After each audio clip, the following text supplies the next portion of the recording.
Nah, Ummul Mukminin Khadijah punya sahabat dekat namanya Nafisah binti Munyah. Saking akrabnya, Pak, Nafisah ini tahu perubahan-perubahan di diri Ummul Mukminin Khadijah. Jadi waktu duduk berdua itu nampak oleh oleh Nafisah ini kok agak lain ya bawaan Khadijah ini ya. Kadang pemenung, kadang senyum sendiri. Khadijah, kita sudah lama berteman.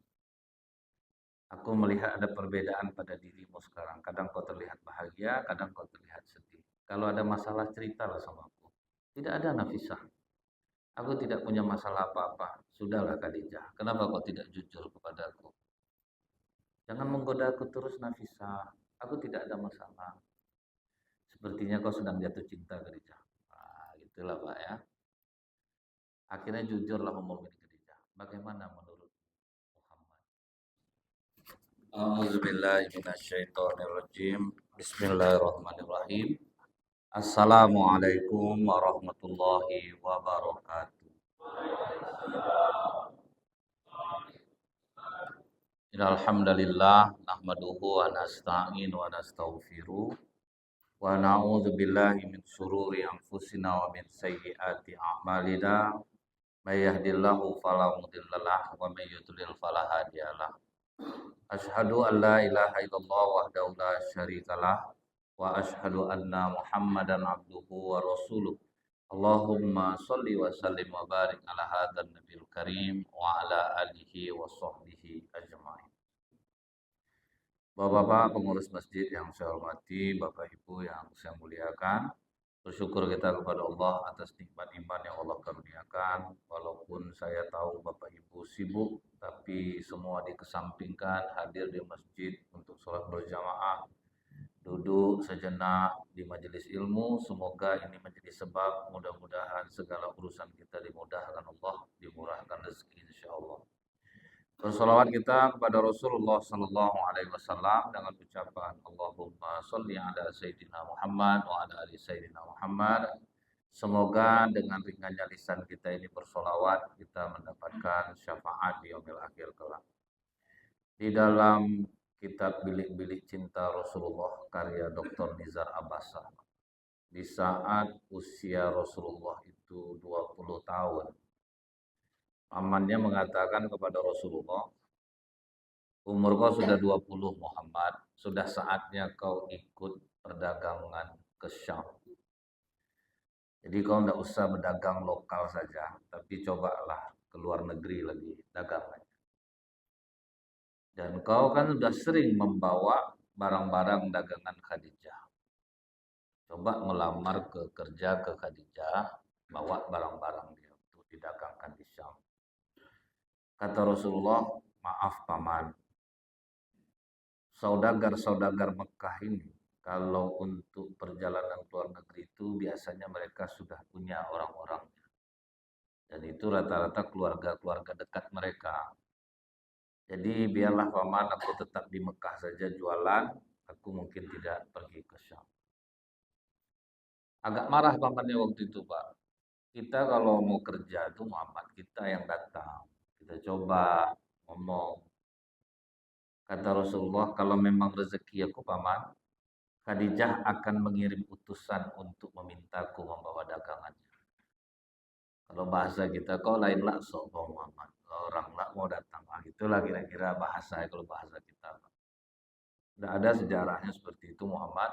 Kita yang datang. Tetapi rupanya benar Pak ya. Ketika kita keahliannya sudah menyebar di kalangan orang, kejujuran kita sudah diketahui orang, memang tidak perlu kita yang mencari pekerjaan.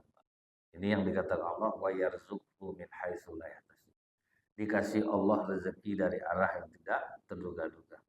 Betul rupanya Pak, Ummul Mukminin Khadijah mengirim orang untuk melobi Rasulullah membawa dagangannya ke Syam.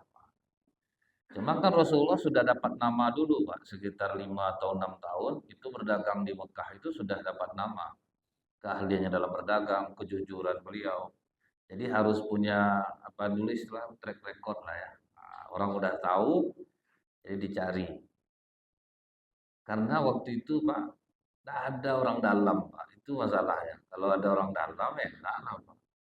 Dari ketawa bapaknya terasa saya itu.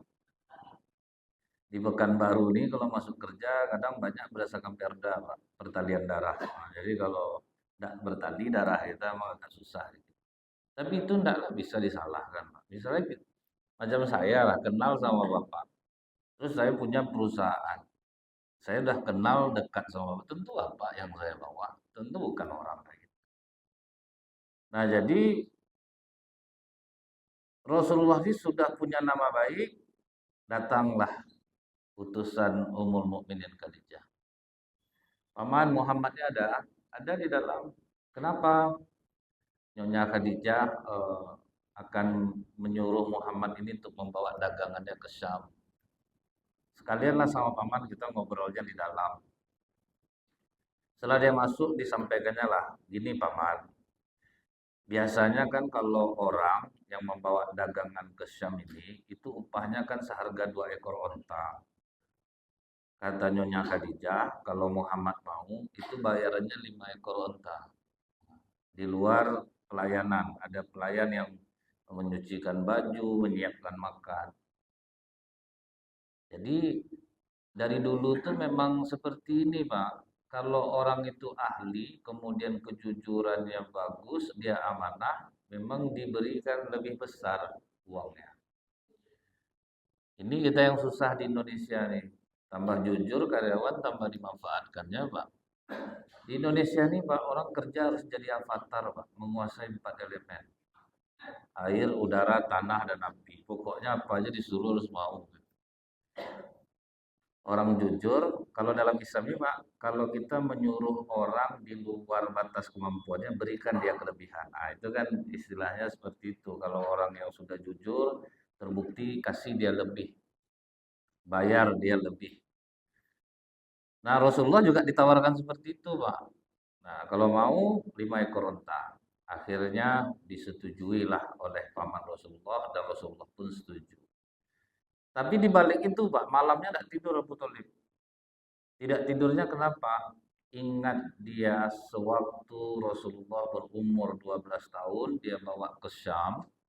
Ada seorang rahib mengatakan, jaga anak ini baik-baik, karena dia bakal jadi orang besar. Kalau sempat dia ditemui oleh orang Yahudi sangat mengenal dari tanda-tandanya.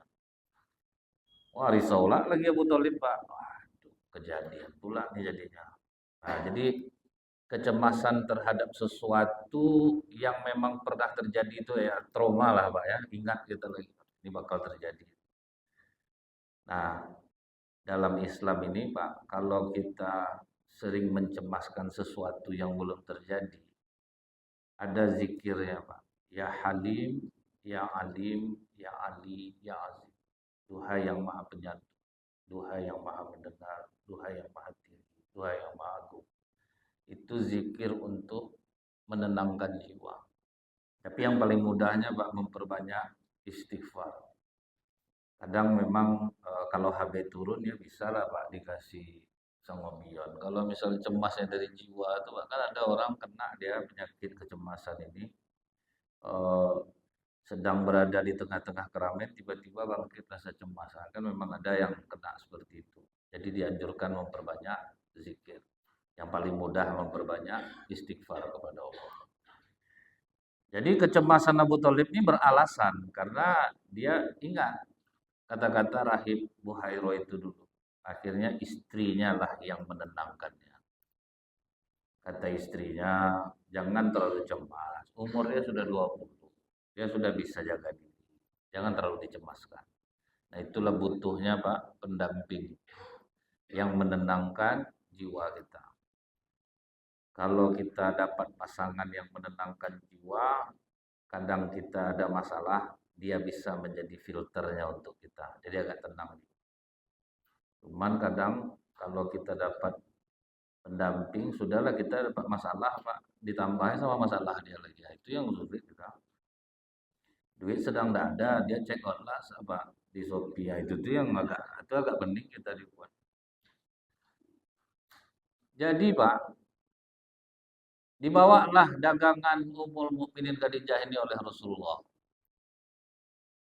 Sampai di Syam, Rasulullah pun mulai berdagang. Dan banyak orang yang suka belanja dengan Rasulullah SAW. Sebab dia menguasai produknya. Itu yang jelas, Pak.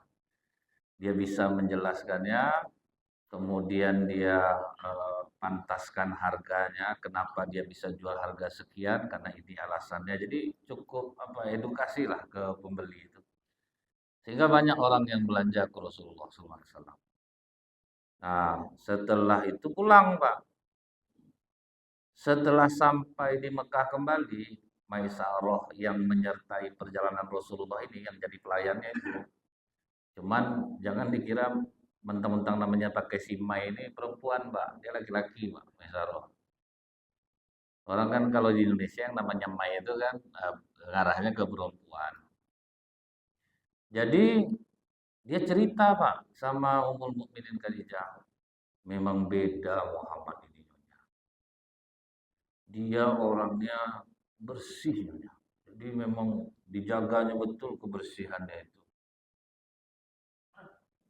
Kata Ummul Mukminin Khadijah, kalau aku sudah lama tahu dia memang orangnya sangat menjaga penampilannya, bersih dia.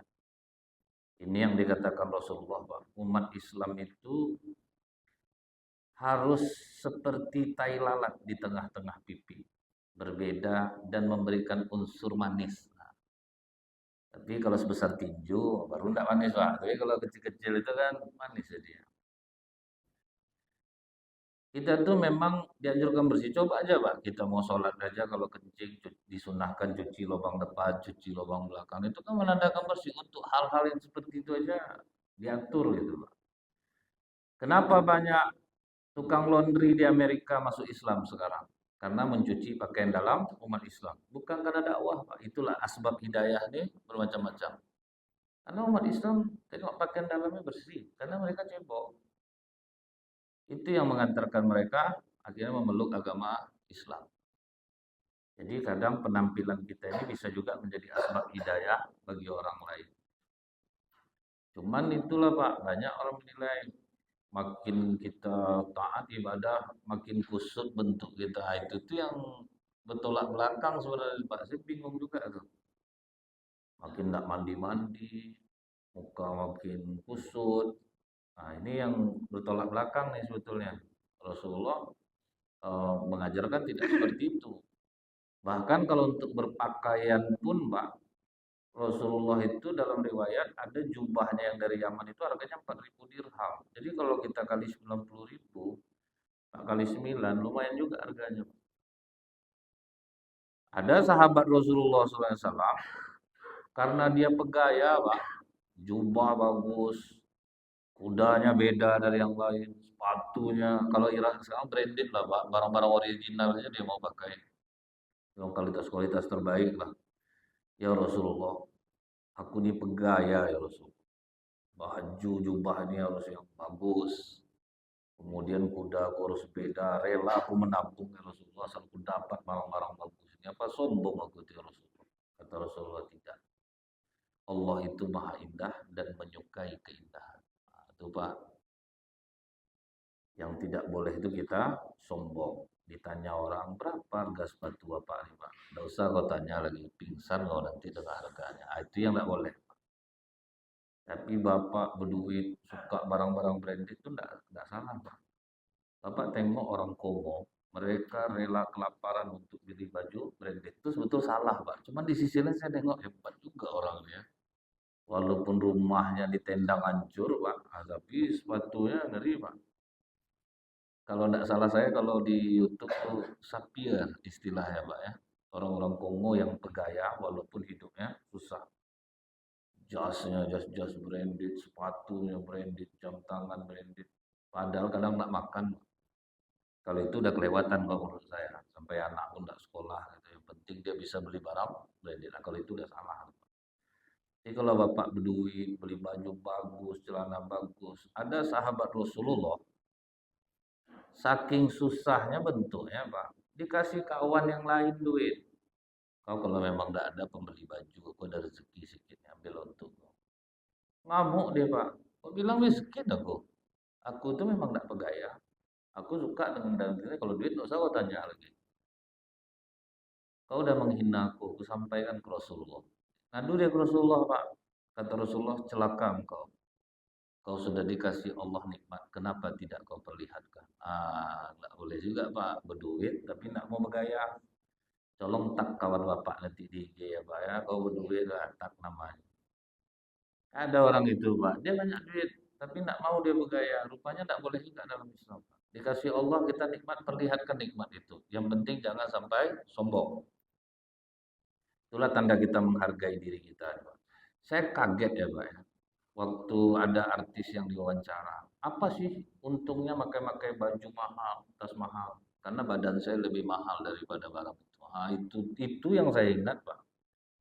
Berarti dia menghargai apa yang diberikan Allah di tubuhnya. Badan saya itu lebih mahal daripada baju yang saya beli. Dan Bapak tahu, Pak, yang jubah-jubah yang dipakai petugas-petugas di Masjidil Haram, Masjid Nabawi, itu tuh mahal tuh, Pak. Paling murah 6 juta harganya. Kena panas tuh ndak masuk ke dalam tuh Pak.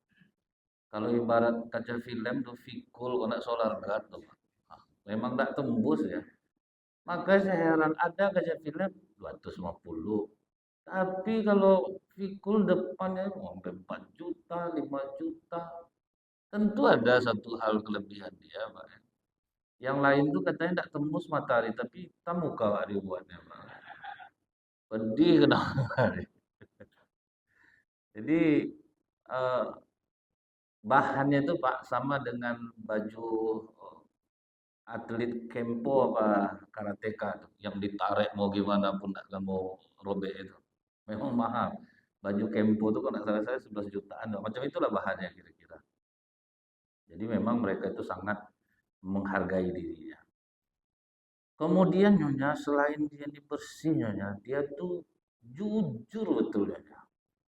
Barang kalau rusak dia bilang rusak. Tidak pernah dia mau menipu orang. Orang dibiarkannya memilih yang mana dia mau. Jadi memang dia itu sangat jujur. Kata Ummul Mukminin Khadijah, kalau soal kejujuran itu aku sudah lama tahu. Makanya aku suruh dia bawa barang. Dan dia di pasar itu nyonya tidak suka berteriak-teriak. Nah, kalau sekarang ini Pak, teriak-teriak yang dimasukkan dalam kalimat ini flexing. Kan kadang orang untuk melakukan barangnya ditengokkannya harta bendanya atau apa gitu Pak ya. Macam yang di bagian kredit lah, kalau mau dicairkan kreditnya disuruhnya bapak ke rumahnya, ini tanah saya kan gitu supaya cair nih pak ya. Nah ini harta saya ini apa, flexing lah, suka berteriak-teriak. Kalau secara makna umum ya, yang suka ribut-ribut tuh pak, baju merah rambut keriting harga murah di batin pak, masalah pak, masalah pak. Kadang pak mau nengok-nengok cari apa kak, hilang usul kita dibuatnya pak, padahal mau nyaman gitu ya nengok-nengok. Ada maksudnya itu ramah sih, tapi kadang gelisah juga kita jadi ya. Kalau di mall kan kita dibiarin aja jalan. Kalau ada perlu kita baru kita panggil. Nah, Rasulullah itu tidak suka berteriak-teriak. Masih aman perasaan Ummul Mukminin Khadijah nih Pak. Kemudian kata Maisarah, Muhammad ini nyonya tidak genit sama perempuan. Ada nampak kalau yang beli perempuan tuh TP-TP tebar pesona gitu Pak ya. Kalau kita laki-laki ini kan payah tulusnya Pak. Ingat saya di Samratulangi itu dulu orang jual goreng. Ada satu gadis cantik Pak. Ke situ aja Pak bapak nih beli goreng Pak. Yang nenek-nenek itu duduk aja berjam-jam dari beli. Payah kita ini tulus Pak. Saya tengok orang-orang kantor. Saya sengaja Pak. Sekarang ini bapak kata saya di Kejaksaan.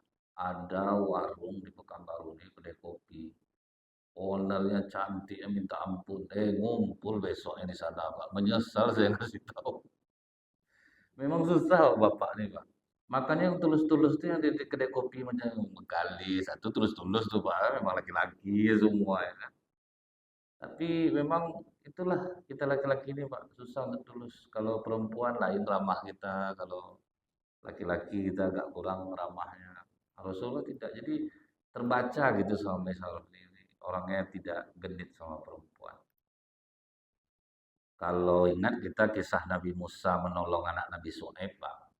Padahal Nabi Musa dalam keadaan lapar itu, butuh makan. Anak Nabi Shu'aib kesusahan ngasih ternaknya minum, dua orang anak perempuan. Didatangi oleh Nabi Musa, padahal dalam keadaan lemah dia itu. Kalian kenapa dari tadi berdiri di sini?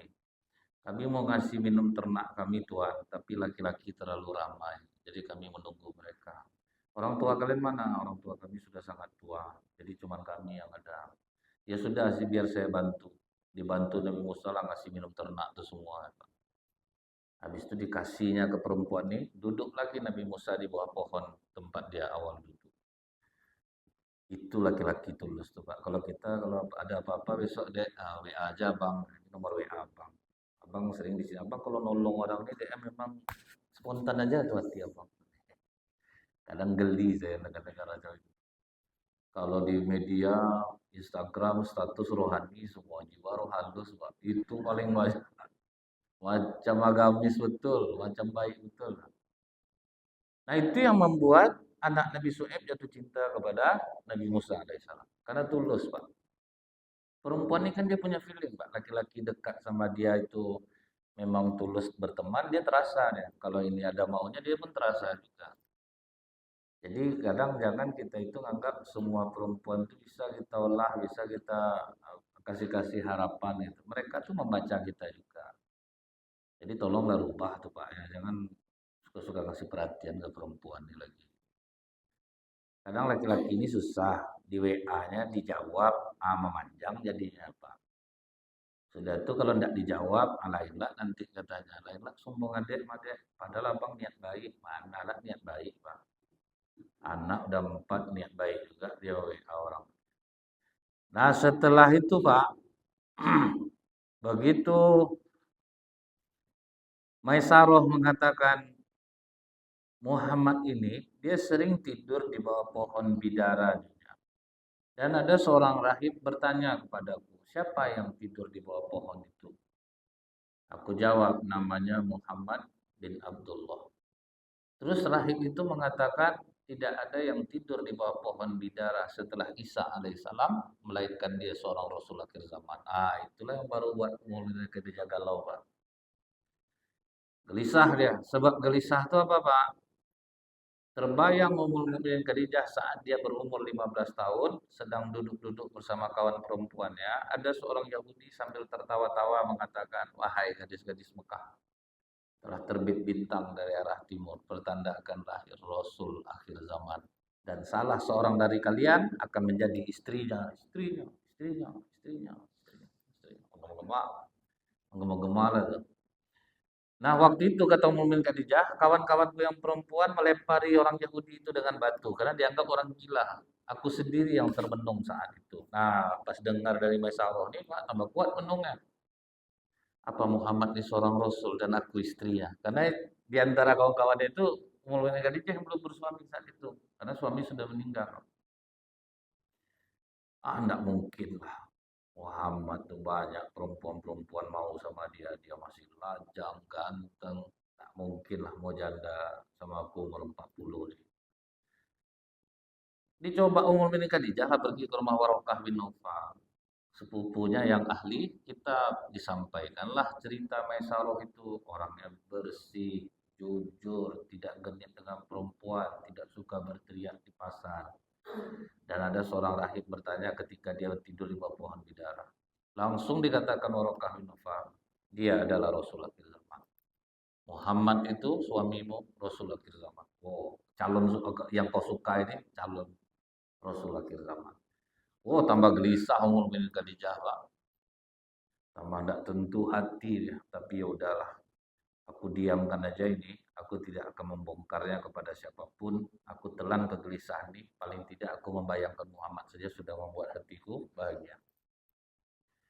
Nah, Ummul Mukminin Khadijah punya sahabat dekat namanya Nafisah binti Munyah.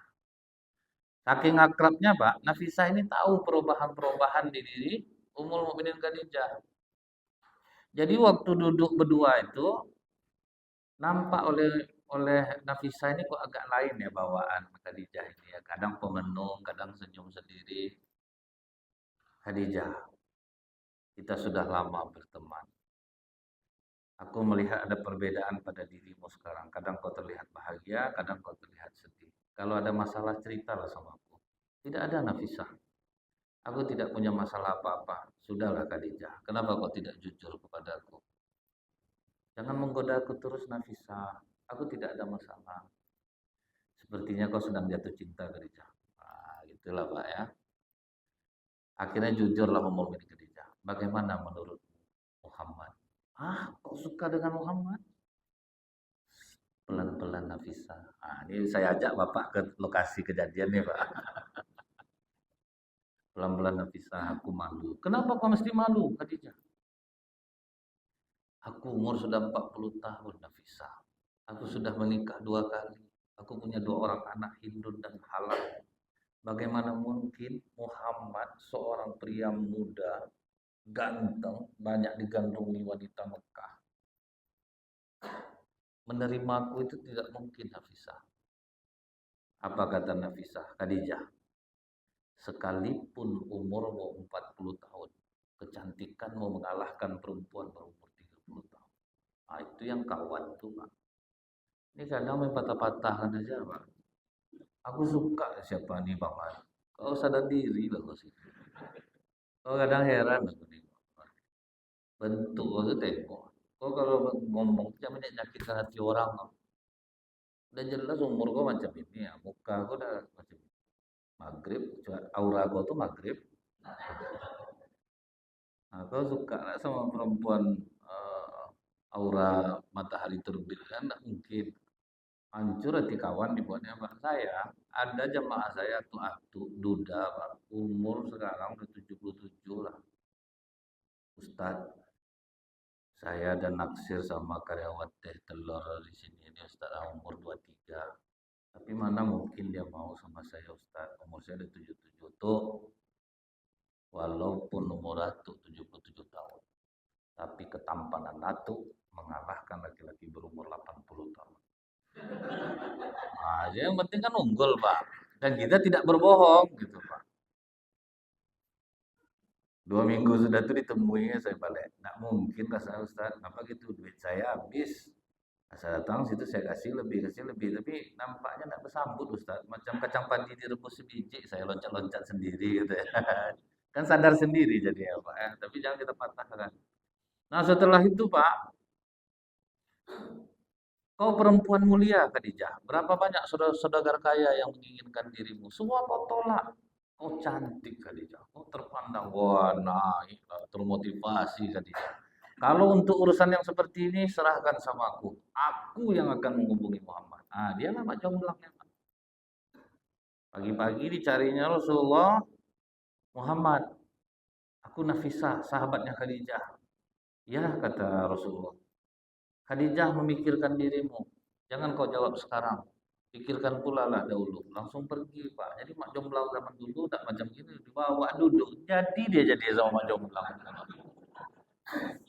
Ya jangan dibawa duduk, Pak.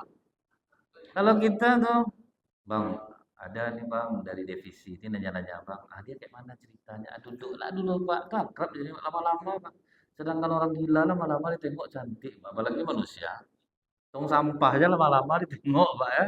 Cantik juga tong sampah. Tidak ada dia risau itu, Pak. Apalagi manusia.